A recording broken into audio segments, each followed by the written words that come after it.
আসসালামু আলাইকুম, আপনাদের সবাইকে স্বাগত জানাচ্ছি আজকের আলোচনায়। আজকে খুব গুরুত্বপূর্ণ একটি আলোচনা, যেটি হচ্ছে আহ, যারা শিক্ষার্থী রয়েছেন, যারা হচ্ছে জবের জন্য প্রত্যাশায় অনবরত কন্টিনিউয়াসলি নিজের শ্রমটি দিচ্ছেন, নিজের সময়কে পরিপূর্ণভাবে কাজে লাগাচ্ছেন জবের প্রস্তুতির জন্য।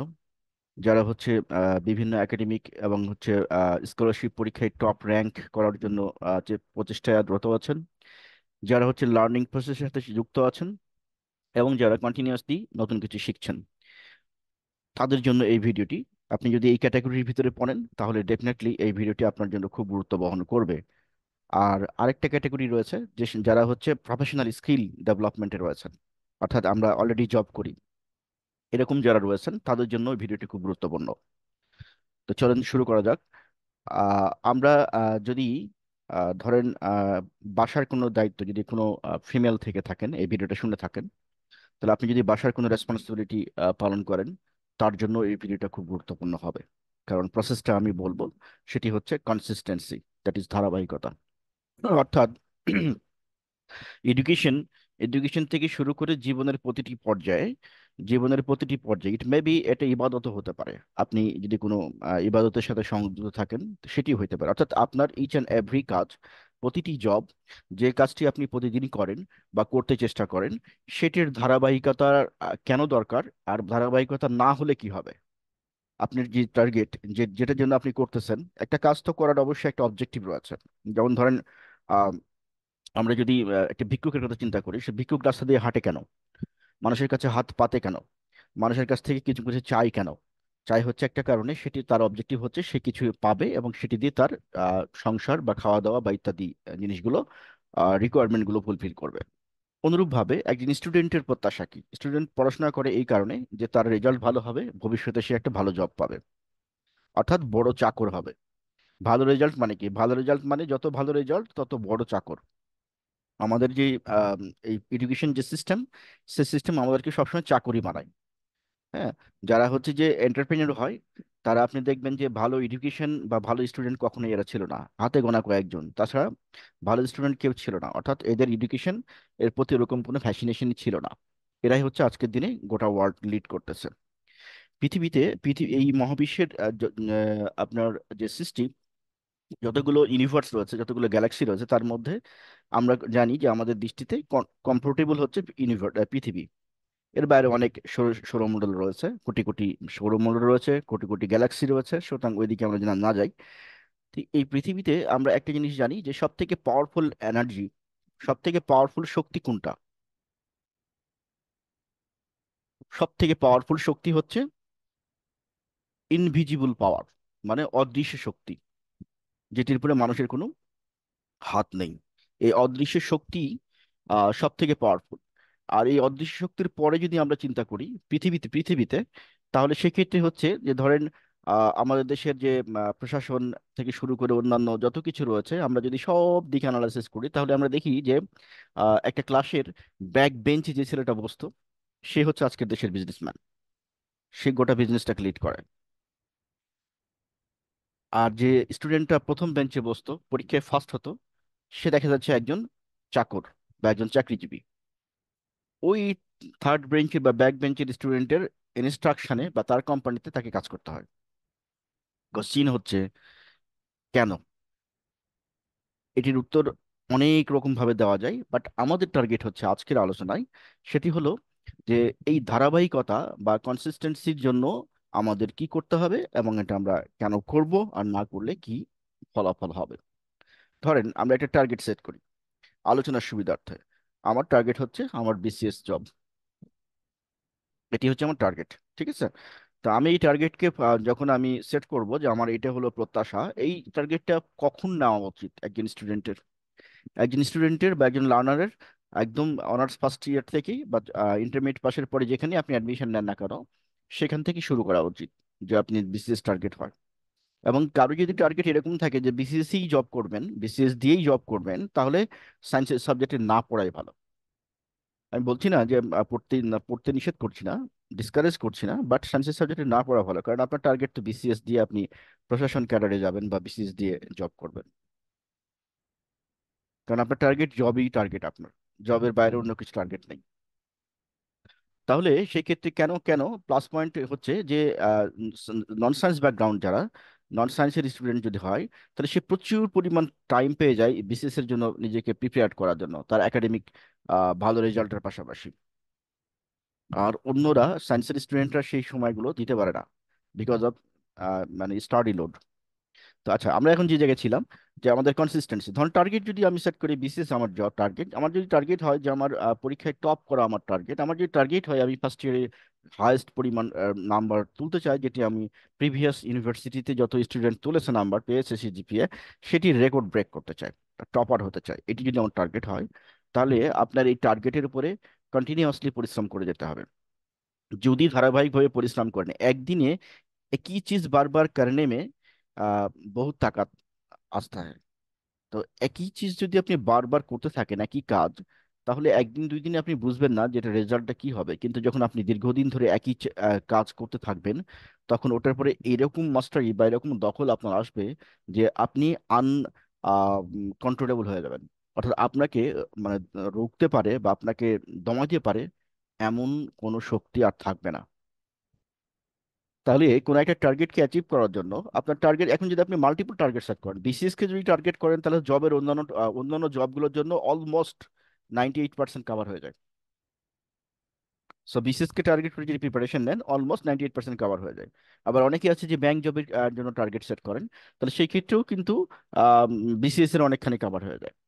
তো এই মানে কম্পারেটিভলি কাছাকাছি সব জিনিসপত্র 5 to 10% ভেরিয়েশন থাকে। আবার একাডেমিক যে সাবজেক্ট, ধরুন কেমিস্ট্রি ফিজিক্সে যদি আপনি ভালো রেজাল্ট করতে চান, তাহলে একাডেমিক লেভেলে আপনার হচ্ছে কিন্তু ওই সাবজেক্টের উপরেই আপনার ফোকাসটা করতে হবে, এবং ওই সাবজেক্টের যে সিলেবাসগুলো রয়েছে সেই সিলেবাসগুলোর উপরে বারবার রিভিশন দিতে হবে। আমরা যেটা করি সেটা হচ্ছে একবার দুইবার রিভিশন দিতে পারি কি না পারি, আমরা হচ্ছে ক্লাসে চলে যাই, মানে পরীক্ষায় বসে যাই, বা একবার রিভিশন দিতে না দিতেই বা পড়া শেষ করতে না করতেই হচ্ছে আমার পরীক্ষা চলে আসে। যার ফলে হয় কি যে আমি আমার যে এক্সপেক্টেড আউটকাম সেটি আমি এনশিওর করতে পারি না, পরীক্ষায় ভালো রেজাল্টটা কাঙ্ক্ষিত রূপে আসে না, তখন মানে নিজের উপরে দোষারোপ করতে হয়। অনুরূপভাবে সেম জিনিসটাই ঘটে হচ্ছে জবের পরীক্ষার ক্ষেত্রে। হ্যাঁ, জবের পরীক্ষার 2 দিন বা 7 দিন আগে আমরা বই কিনি, একাডেমিক পরীক্ষার রাতের আগের দিন আমরা বই কিনি ইত্যাদি। আরেকটা রোগ হলো যেটার কারণে আমরা এই কনসিস্টেন্সিটা অ্যাচিভ করতে পারি না, সেটি হলো আমাদের প্ল্যানিং গুলো অনেক ডিলে প্ল্যানিং হয়। আর হচ্ছে সবসময় আমরা শর্টকাট খুঁজি। একটা জিনিস মনে রাখতে হবে, আপনি যদি আপনার কোনো একটা পছন্দের সাবজেক্ট, যে সাবজেক্ট আপনি পড়াশোনা করছেন সেটি নিশ্চয়ই আপনার পছন্দের সাবজেক্ট। তো এই সাবজেক্টে মানে পছন্দের সাবজেক্ট না হলেও এটাকে পছন্দের সাবজেক্ট বানাতে হবে, মোটিভেশন দিয়ে হলেও বানাতে হবে, কারণ এটার উপরেই আপনার সবকিছু পুরো পরবর্তী জীবনটা। হ্যাঁ, যেমন ধরেন আপনি কোনো একটা সাবজেক্টে পড়াশোনা করলেন করে, তো আপনি বলতে পারবেন না যে ওই সাবজেক্টকে আপনার ফেলতে পারবেন না, সারা জীবনই ওই সাবজেক্টটা আপনার সাথে থেকে যাবে, এই দুনিয়ার যে সিস্টেম সেই সিস্টেমে। তো এখন কোনো একটা সাবজেক্টে যখন আপনি ভর্তি হলেন, ওই সাবজেক্টে যদি আপনি এরকম করেন যে মানে শর্টকাট খুঁজেন, তাহলে আপনার লাইফটা শর্টকাট হয়ে যাবে। আজকে আজকে 10 বছর ব্যাকে যদি যান, 10 বছর ব্যাকে একটা সুযোগ ছিল যে কেমিস্ট্রি ফিজিক্সের স্টুডেন্টরা চাকরি পেত, এখন কিন্তু সেই চিত্র আর নেই। এখন আপনাকে এই রেজাল্ট তো ভালো করতেই হবে, তারপরে চাকরির কোনো গ্যারেন্টি নেই, কারণ অনেক চাকরি কেমিস্ট্রি ফিজিক্স থেকে পাশ করে বা সায়েন্সের সাবজেক্টগুলো থেকে পাশ করে অনেক চাকরি কিন্তু এখন এআই এর দখলে, এবং আগামী 10 ইয়ার্সের ভিতরে আরো অনেক চলে যাবেন। সুতরাং আপনি এটি গ্যারেন্টি দিয়ে বলতে পারেন না যে আপনি পাশ করলেই আপনার চাকরি হয়ে যাবে। তাহলে এখন আমাদের কনসিস্টেন্সির যে কোশ্চিনটা ছিল, যে আমরা যদি আমার যে সাবজেক্ট সেই সাবজেক্টের উপরে যদি ফোকাস না করি, তাহলে আমার তো রেজাল্ট ভালো হবেই না, তার মানে চাকরির যেটুকু নিশ্চয়তা ছিল বা চাকরি পাওয়ার যে সম্ভাবনা বা পসিবিলিটি ছিল, সেটুকু প্রথমেই নাই হয়ে গেল, প্রথমেই নাই হয়ে গেল। এরপরে থাকলো কি? এরপরে থাকলো হলো আপনি সার্টিফিকেট নিয়ে বের হলেন, এরপরে হচ্ছে শূন্য, সামনে শুধু শূন্যতা। এই শূন্যতার থেকে পরিহার করার কোনো রাস্তা আর খুঁজে পাবেন না। তবে একটা জিনিস কি, যে একটা জিনিস হলো যে আপনি যে কোনো সময় যে কোনো সিদ্ধান্ত নেওয়ার মতো ক্ষমতা আপনার রয়েছে, এবং এটি আপনি যে কোনো সময় যে কোনো সিদ্ধান্ত নিয়ে সেটির উপরে কনসিস্টেন্স থাকতে পারেন। একটা জিনিসের উপরে বারবার প্র্যাকটিস করা, বারবার রিভিশন দেওয়া, এটি হচ্ছে কনসিস্টেন্সির মূল থিওরি। এটি কি করে, কনসিস্টেন্সি না করলে কি হবে? ডেফিনেটলি কনসিস্টেন্সি মেনটেন না করলে আপনি টার্গেট অ্যাচিভ করতে পারবেন না, গ্যারেন্টেড এটা। টার্গেট অ্যাচিভ করতে পারবেন না। আপনার যে প্রত্যাশায় থাক না কেন সেটি কখনো পূরণ হবে না যদি কনসিস্টেন্সি না থাকে। আপনার পড়াশোনার মধ্যে যেমন কনসিস্টেন্সি থাকতে হবে, আবার হচ্ছে রিপিটেশনের ভিতরে কনসিস্টেন্সি থাকতে হবে।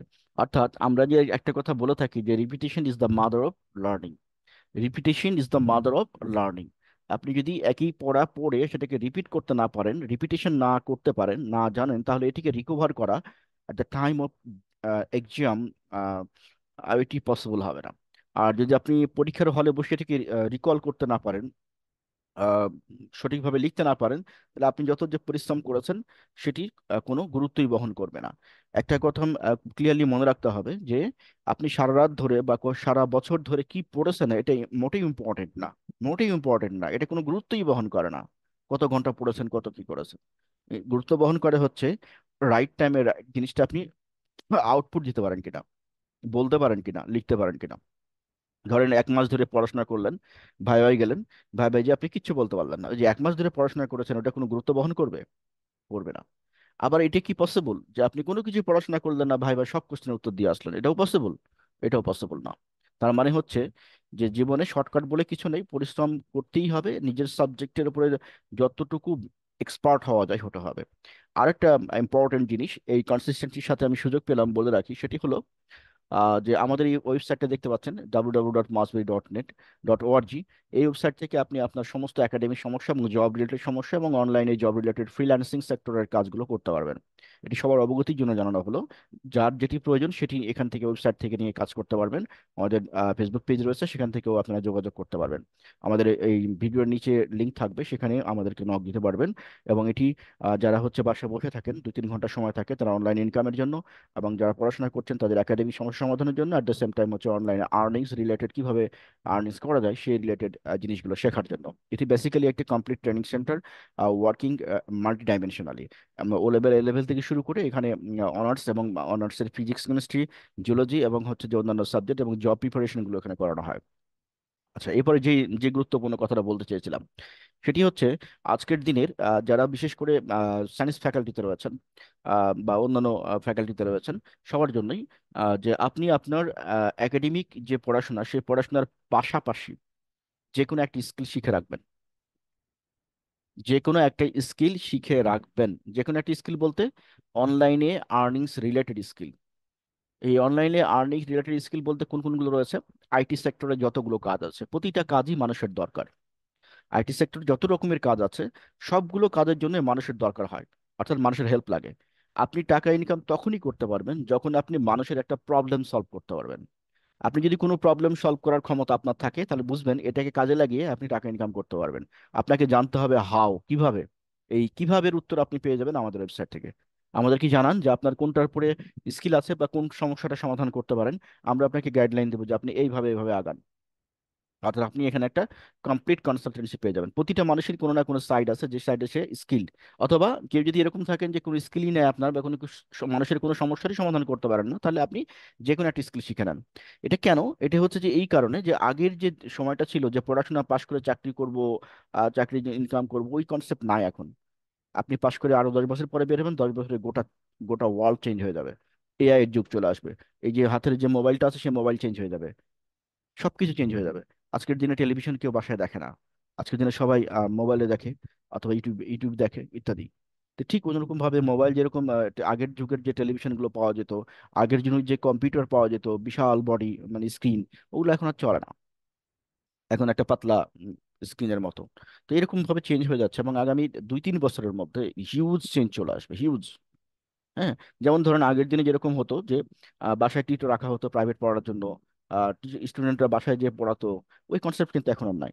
কারণ কি? কারণ এখন সবগুলো অনলাইনে পাওয়া যায়। এখন যদি কেউ আজকের দিনে এসেও ওই পুরোনো জিনিসটাকে ধরে রাখে, কোনো বাবা মা বা কোনো সন্তান বা কোনো লার্নার, তাহলে সে ব্যাকডেটেড, সে আগাতে পারবে না। কারণ মানে প্রচুর পরিমাণ টাইম নষ্ট করছেন। একজন ব্যক্তি যদি এরকম প্রতি ঘন্টার পর ঘন্টা টাইম নষ্ট করে, সে কিভাবে আগাবে? আপনি এজ এ গার্জেন হিসেবে যদি আপনার সন্তান, আপনার বাসায় একজন, 2জন 3জন 4জন টিচার রেখে সন্তানকে পড়ান, তাহলে এটি ব্যাকডেটেড একটা কনসেপ্ট। কারণ যে জিনিসটা আপনি 2 ঘন্টা নষ্ট করছেন সেটাতে 1 ঘন্টায় আপনি অনলাইন থেকে পেয়ে যাবেন। আপনাকে জানতে হবে জায়গাগুলো কোথায়। আরেকটা জিনিস হচ্ছে আমাদের মানে বিশেষ করে ইয়াং যে জেনারেশন তাদের মধ্যে, সেটি হলো যে আপনারা অনলাইনে ফ্রি খাবার খোঁজেন। ফ্রি খাওয়ার, অনলাইনে যে ইউটিউবের যে ফ্রি কন্টেন্টগুলো রয়েছে, এই ফ্রি কন্টেন্ট কখনো আপনাকে মাস্টার বানাবে না। এই কন্টেন্টগুলো এরকমই যে আপনাকে শুধুমাত্র ইঙ্গিত দিবে। ডিপ লার্নিং যেটা, কোনো একটা জিনিসের উপরে মাস্টারিং করা যেটা, সেটি হচ্ছে আপনাকে শিখতে হবে, এবং এটা পেইড ভার্সন, ফ্রি হয় না, কখনোই না। আপনি কোথাও ফ্রিতে ভালো কিছু শিখতে পারবেন না, আইডিয়া পাবেন, এবং ফ্রিতে খুঁজতে গেলে আপনার দিন শেষ, আপনি যেটা খুঁজতেন সেটি পাবেন না। ফ্রিতে হলো কি, যেখানে আপনাকে অ্যাড দিবে, সেখানে আপনাকে লিঙ্ক দিবে, এখানে আপনাকে কিছু জিনিস ইঙ্গিত করবে, এটির জন্য হচ্ছে ইউটিউব। কিন্তু লার্নিং যদি শিখতে হয়, যদি কোনো জিনিস যেটা অ্যাভেলেবল সেটা কিন্তু ভ্যালুয়েবল হয় না। মনে রাখবেন, কোনো জিনিস যেটা সবার জন্য অ্যাভেলেবল সেটা কখনো ভ্যালুয়েবল হয় না। ডিপ লার্নিং অবশ্যই আপনাকে একটা কনসেন্ট্রেশন দিয়ে কোনো অনলাইন থেকে কোনো ভালো সেন্টারগুলো থেকে শিখতে হবে। সো এই জিনিসটা আপনি নিশ্চয়ই বুঝতে পেরেছেন। আপনি স্পেশালি ইংলিশ শেখান, আপনি স্পোকেন রিটেন শিখেন, আপনি আইএলটিএস শিখেন, আপনি ফ্রিল্যান্সিং শিখেন, আপনি হচ্ছে আপনার একাডেমিক সমস্যার সমাধান করেন, ফ্রিতে কখনোই ভালো কিছু পাবেন না, ভালো কিছু শিখবেন না। আপনি যদি ভালো কিছু না শিখেন, আগামী দিনে আপনার কোনো ডিমান্ডও থাকবে না। আশা করছি বুঝতে পেরেছেন। এই ব্যাপারে আরো আমরা কথা বলবো ইন ফিউচার ইনশাল্লাহ। ভিডিওতে ভালো লাগলে কমেন্ট করবেন, লাইক শেয়ার করবেন, এবং আপনার প্রয়োজনীয় কোনো টপিক্সের পরে ভিডিও চাইলে সেটিও আমাদেরকে জানাবেন।